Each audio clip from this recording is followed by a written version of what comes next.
learning Quran together. بسم اللہ الحمدللہ والصلاۃ والسلام علی رسول اللہ۔ آج سے ہم سورہ یوسف کا آغاز کرتے ہیں۔ اس صورت میں یوسف علیہ السلام کے قصے کو بیان کیا گیا ہے جو احسن القصص ہے، اسی لیے اس کا نام سورہ یوسف ہے۔ یہ مکی صورت ہے، اس کی 111 آیات اور 12 رکوع ہیں۔ اس صورت میں نبی صلی اللہ علیہ وسلم کو تسلی دی گئی ہے کہ اللہ تعالیٰ نے یوسف علیہ السلام کو بھی شدید آزمائشوں سے گزرنے کے بعد مصر کی حکومت کا مالک بنایا تھا، اسی طرح اللہ تعالیٰ آپ صلی اللہ علیہ وسلم کو بھی قریش پر غلبہ دے گا، اور تاریخ گواہ ہے کہ اللہ تعالیٰ نے نبی صلی اللہ علیہ وسلم کو غلبہ عطا فرمایا۔ حضرت ابن عباس رضی اللہ تعالیٰ عنہ فرماتے ہیں کہ ایک دفعہ نبی صلی اللہ علیہ وسلم یہ سورت پڑھ رہے تھے، یہودیوں نے آپ کی زبان مبارک سے یہ سورت سنی تو مسلمان ہو گئے، کیونکہ ان کے دین میں بھی یوسف علیہ السلام کا واقعہ اسی طرح مذکور ہے۔ ابن کثیر۔ شروع کرتے ہیں۔ بسم اللہ الرحمن الرحیم۔ الف لام را تلک آیات الکتاب المبین، یہ واضح کتاب کی آیات ہیں۔ الف لام را حروف مقطعات ہیں جن کے معنی اللہ تعالیٰ ہی جانتے ہیں۔ یہ اس کتاب مقدس کی آیات ہیں جسے قرآن کہا جاتا ہے، جو نہایت واضح، روشن اور صاف ہے۔ یہ اللہ تعالیٰ کی وہ کتاب ہے جو حلال و حرام، شریعت کی حدود اور ان تمام باتوں کو بیان کرتی ہے جو انسان کو زندگی میں پیش آتے ہیں۔ انا انزلناہ قرآنا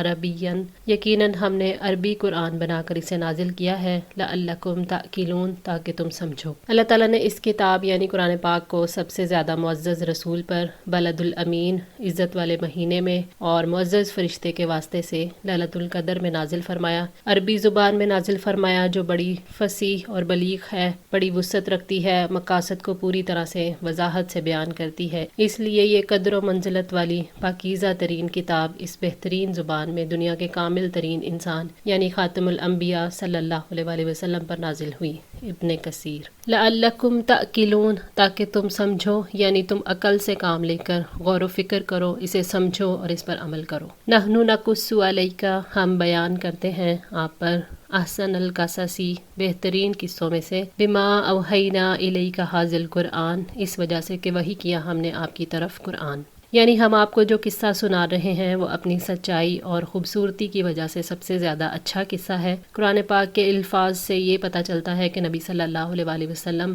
عالم الغیب نہیں تھے، یہ خبر اللہ تعالیٰ نے آپ صلی اللہ علیہ وسلم کو وحی کے ذریعے دی۔ اس سے یہ بھی پتہ چلتا ہے کہ آپ اللہ تعالیٰ کے سچے نبی ہیں، کیونکہ آپ پر وحی کے ذریعے یہ سچا واقعہ نازل کیا گیا۔ آپ نہ تاریخ جانتے تھے، نہ کسی سے آپ نے سیکھا تھا، یقیناً یہ وحی کے ذریعے آپ کو بتایا گیا۔ وَإِن كُنتَ مِن قَبْلِهِ لَمِنَ الْغَافِلِينَ، اور اس سے پہلے یقیناً آپ بے خبروں میں سے تھے، یعنی آپ صلی اللہ علیہ وسلم اس سے پہلے بے خبر تھے، یعنی نہ آپ کسی کے شاگرد تھے اور نہ کسی اور ذریعے سے خبر رکھتے تھے۔ یوسف علیہ السلام اور ان کے بھائیوں کے اس قصے کے بارے میں اہل مکہ کچھ بھی نہیں جانتے تھے، اور نہ ہی نبی صلی اللہ علیہ وسلم کو اس کی کوئی خبر تھی۔ اللہ تعالیٰ نے آپ کو اس کی خبر دینے کے لیے قرآن میں یہ صورت نازل فرمائی۔ اس آیت میں قرآن پاک کی خوبی بیان کی گئی ہے کہ اس کے ہوتے ہوئے کسی دوسری کتاب کی ضرورت نہیں۔ چنانچہ ایک دفعہ حضرت عمر رضی اللہ تعالیٰ عنہ نبی صلی اللہ علیہ وسلم کے پاس ایک کتاب لے کر حاضر ہوئے جو آپ کو کسی اہل کتاب سے مل گئی تھی، اور اسے پڑھ کر آپ صلی اللہ علیہ وسلم کو سنانے لگے تو آپ اس پر سخت برہم ہوئے اور فرمایا،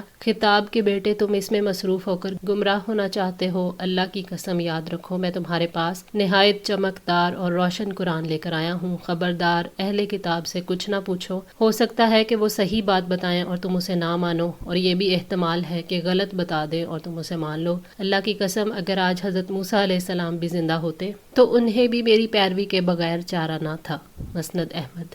اذ قال یوسف لابیہ، جب یوسف نے اپنے باپ سے کہا، یا ابتی، اے میرے ابا جان، انی رأیت، بے شک میں نے دیکھا، احد عشر کوکبا، 11 ستاروں کو، والشمس والقمر، اور ایک سورج اور چاند کو، رأیتہم لی ساجدین، میں نے دیکھا کہ وہ مجھے سجدہ کرنے والے ہیں۔ حضرت یوسف علیہ السلام حضرت یعقوب علیہ السلام کے بیٹے تھے، اور ان کا زمانہ 19ویں صدی قبل مسیح کا ہے۔ آپ کا گھرانہ فلسطین میں رہائش پذیر تھا۔ حضرت یوسف علیہ السلام نے اپنے والد یعقوب علیہ السلام کو بتایا کہ میں نے خواب میں 11 ستاروں کو دیکھا ہے اور سورج اور چاند کو۔ تو یعقوب علیہ السلام نے اس خواب کی یہ تعویل کی کہ سورج اور چاند سے مراد ان کے والدین ہیں اور ستاروں سے مراد ان کے بھائی ہیں، نیز یہ کہ یہ حالات ایسے حالات میں بدل جائیں گے کہ مذکورہ تمام لوگ یوسف علیہ السلام کے مطیع ہوں گے، اور اور ان کی تعظیم اور تکریم کے لیے ان کے سامنے سجدہ ریز ہوں گے۔ یہ سب کچھ ان اسباب کی بنا پر ہوگا جو یوسف علیہ السلام کو پیش آئیں گے۔ اللہ تعالیٰ یوسف علیہ السلام کو اپنے فضل و کرم کے لیے چن لے گا اور علم اور عمل کی نعمت سے ان کو مالا مال فرمائے گا اور زمین میں اقتدار عطا کر کے ان پر اپنی نعمتوں کی تکمیل کرے گا۔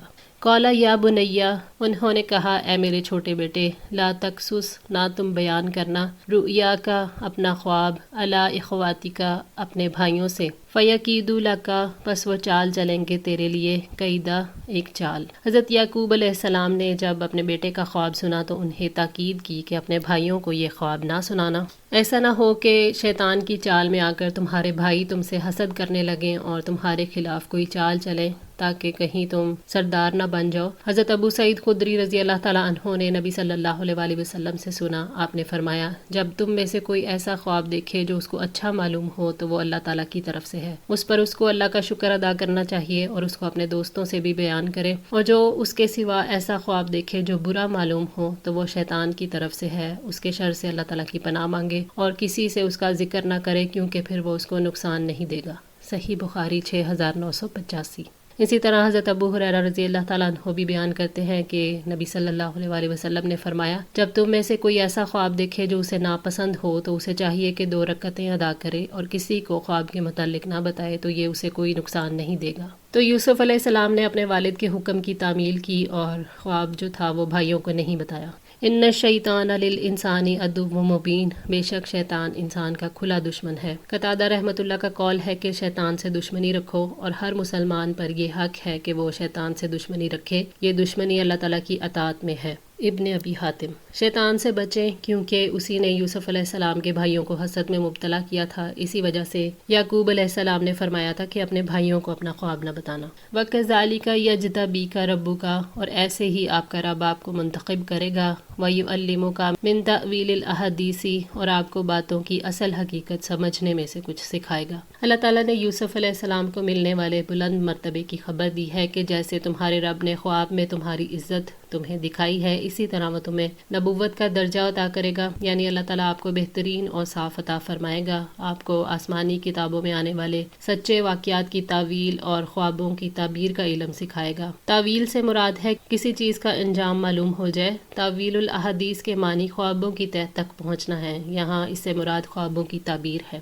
وَيُتِمُّ نِعْمَتَهُ عَلَيْكَ، اور آپ پر اپنی نعمت پوری کرے گا، وَعَلَىٰ آلِ یعقوب، اور اولاد یعقوب پر۔ بڑی نعمتوں میں سب سے بڑی نعمت نبوت ہے۔ نعمت کی تکمیل سے مراد نبوت کا مل جانا ہے۔ نعمت سے مراد وہ انعامات بھی ہیں جو یوسف علیہ السلام کو مصر میں لے جا کر عطا کیے گئے، یعنی وہ دنیا میں تجھے بھلائی عطا کرے گا اور آخرت میں بھی بھلائی عطا کرے گا۔ کما اتمہا، جیسے کہ اس نے پورا کیا اسے، علی ابویک من قبل ابراہیم و اسحاق، آپ کے دونوں باپ ابراہیم اور اسحاق پر۔ اللہ تعالیٰ نے حضرت ابراہیم علیہ السلام اور اسحاق علیہ السلام کو بڑی بڑی نعمتوں سے نوازا، اسی لیے فرمایا کہ جیسے ان کے لیے انعامات کی تکمیل کی تھی آپ پر بھی کریں گے۔ نبوت اللہ تعالیٰ کی طرف سے خصوصی ہدایت کی توفیق ہے اور نبوت انسان کے اوپر اللہ تعالیٰ کی رحمتوں کی تکمیل ہے، اسی لیے نبوت کو اتمام نعمت قرار دیا گیا۔ ان ربک علیم حکیم، یقیناً آپ کا رب سب کچھ جاننے والا کمال حکمت والا ہے، یعنی اللہ تعالیٰ کا علم تمام چیزوں اور بندوں کے سینوں میں چھپے ہوئے اچھے اور برے خیالات کو محیط ہے، یعنی وہ سب کو اپنی حمد اور حکمت کے مطابق عطا کرتا ہے، وہ حکمت والا ہے اور ہر چیز کو اس کے اپنے اصل مقام پر رکھتا ہے۔